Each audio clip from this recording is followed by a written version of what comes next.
Seorang kakek berumur 78 tahun. Karena kelelahan, kecapekan,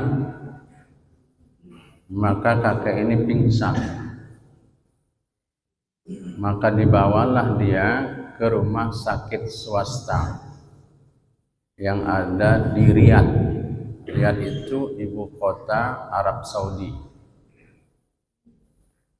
Diberikanlah oksigen kepada sang kakek supaya pulih kembali kesehatannya. Setelah beberapa saat, maka kakek ini kembali pulih keadaannya. Dan setelah itu, pihak rumah sakit menyodorkan tagihan biaya penggunaan oksigen selama 24 jam, lebih kurang 1 hari 1 malam. Dan jumlah tagihan itu sebesar 600 rial, setara dengan 2,5 juta. Ketika dia melihat tagihan itu, kakek ini menangis, sehingga dokter menahannya, jangan menangis. Apakah karena tak bisa membayar tagihan itu? Maka kata kakek ini, saya menangis bukan tak bisa membayar tagihan ini. Seandainya tagihan ini lebih daripada ini pun saya sanggup bayar. Tetapi yang saya tangisi adalah saya sudah berumur 78 tahun, tapi saya tidak pernah membayar sedikit pun menggunakan oksigen kepada Allah Subhanahu wa Ta'ala. Padahal ketika saya pingsan, saya harus membayar menggunakan oksigen 2,5 juta. 78 tahun oksigen saya gunakan, tapi tidak pernah saya bayar dengan Allah. Apakah Anda tahu, kata bapak itu, kata kakek itu kepada dokter, berapa hutang kita sebetulnya kepada Allah?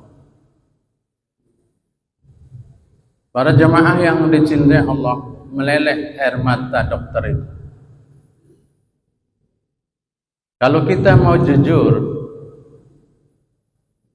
bahwa oksigen yang kita gunakan ini adalah nikmat Allah. Kalau kita disuruh bayar 2,5 juta 1 hari 1 malam, apabila dikalikan dengan 30 hari, maka dia berjumlah 75 juta. Itu sebulan kalau kita gunakan oksigen, disuruh bayar. Dan seandainya dia 1 tahun, 75 juta kali 12 sama dengan 900 juta.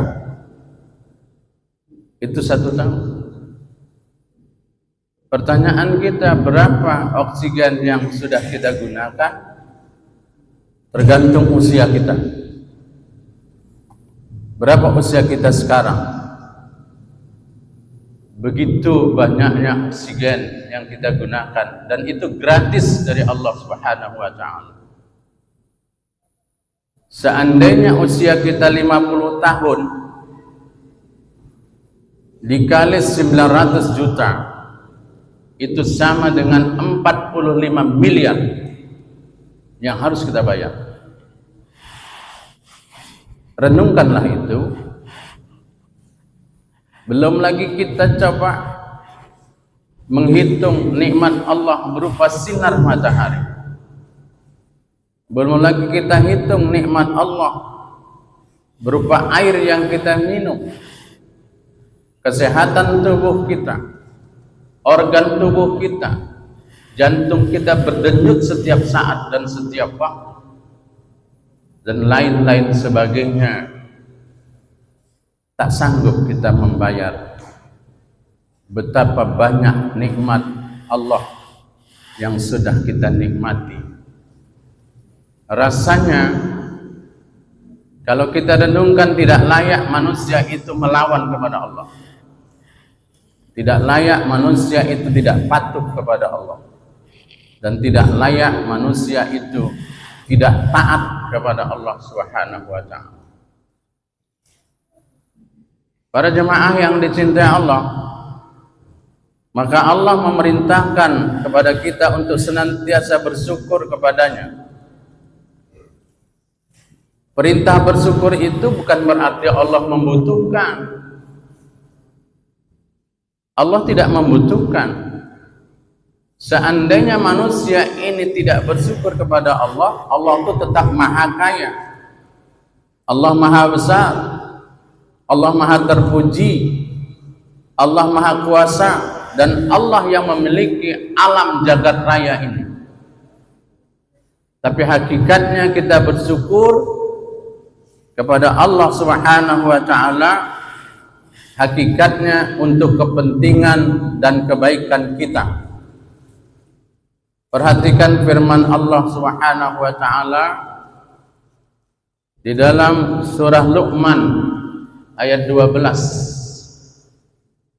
A'udzu billahi minasyaitonir rajim. Aniskur lillah wa may yaskur fa innama yaskuru li nafsi. Kata Allah, bersyukurlah kepada Allah, dan barang siapa yang bersyukur kepada Allah, maka sesungguhnya ia bersyukur kepada dirinya sendiri. Jadi kalau kita bersyukur kepada Allah, itu balik sama kita, sebetulnya hakikatnya balik sama kita. Maka di dalam surah Ibrahim ayat 7, Allah Subhanahu wa ta'ala berfirman, yang ayat ini kalau kita perhatikan harus menjadi renungan kita. A'udzu billahi minasyaitonir rajim. Wa ista'adzana rabbukum, dan ingatlah ketika Tuhanmu memaklumkan itu menyampaikan, la in syakartum la azidannakum, sesungguhnya jika kamu bersyukur, niscaya aku, kata Allah, akan menambahi nikmatku kepadamu. Wala in kafartum inna azabi lasadid, tetapi jika kamu mengingkari nikmat-nikmatku, maka pasti azabku sangat pedih. Jadi kalau kita bersyukur kepada nikmat yang Allah berikan kepada kita, maka Allah tambah ketenangan, tambah kenyamanan, tambah taat, tambah subur. Harta yang kita miliki Allah kasih yang halal.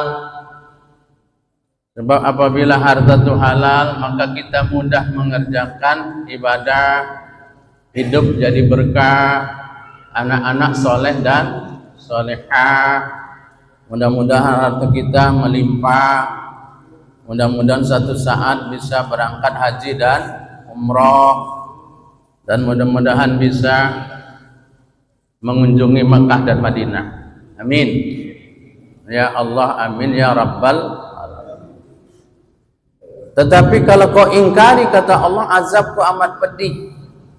Azab yang pasti itu di akhirat lah Allah berikan kepada kita yang ingkar kepada nikmat yang Allah berikan kepada kita. Maka nikmat itu terbagi dua. Ada nikmat yang lahir, yang nampak oleh mata kita. Ada nikmat yang batin, yang tak nampak. Jadi nikmat yang lahir itu nikmat yang nampak, seperti harta. Itu nikmat itu. Seperti ketampanan, seperti kesehatan. Sehat itu Pak lebih mahal dari harta. Cobalah kita sekali-sekali lihat orang yang sakit, apa yang mau dia? Pulang ke rumah sehat. Walaupun nanti di rumah sakit dilayani, diladeni, diurus, tapi dia lebih betah di rumahnya sendiri. Sehat inilah yang bikin kita bisa bekerja, bisa ibadah nikmat, bisa berusaha. Sehat itu adalah nikmat yang nampak, yang wajib kita syukuri. Nikmat diberikan keturunan oleh Allah. Nikmat kedudukan, kalau dia punya kedudukan, punya jabatan, itu nikmat itu yang harus dia pertanggungjawabkan nanti di hadapan Allah. Dan lain sebagainya. Itu nikmat-nikmat yang nampak. Masih banyak yang lain.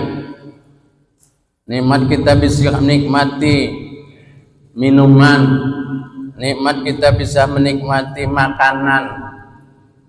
Kita kadang-kadang sakit sariawan aja Pak, itu makanan itu udah tak enak itu. Itu baru penyakit kecil loh. Nikmat bisa tidur aja pun syukur. Ada orang 3 hari 3 malam nggak bisa tidur. Dia bilang nggak ada artinya uang Pak. Yang saya inginkan sekarang saya bisa tidur. Ya, hebat tuh nikmat tuh Pak. Dicabut Allah aja kita nggak bisa tidur, nggak tentu-tentu kita. Ada nikmat batin, misalnya nikmat ilmu yang Allah berikan sama kita, kepintaran. Ya, kalau Allah mau cabut kepintaran itu setiap saat bisa aja Pak. Betapa banyak orang yang sudah umurnya sekian pikun tak ingat lagi. Gampang sama Allah. Itu nikmat ilmu, itu nikmat yang tak nampak. Ya, yang wajib kita syukuri. Nikmat apa lagi? Nikmat keyakinan, iman yang Allah berikan sama kita. Nikmat Islam. Bersyukur awak jadi orang Islam. Mudah-mudahan semua itu dapat kita syukuri dengan sebaik-baiknya. Amin. Ya Allah, amin ya Rabbal alamin.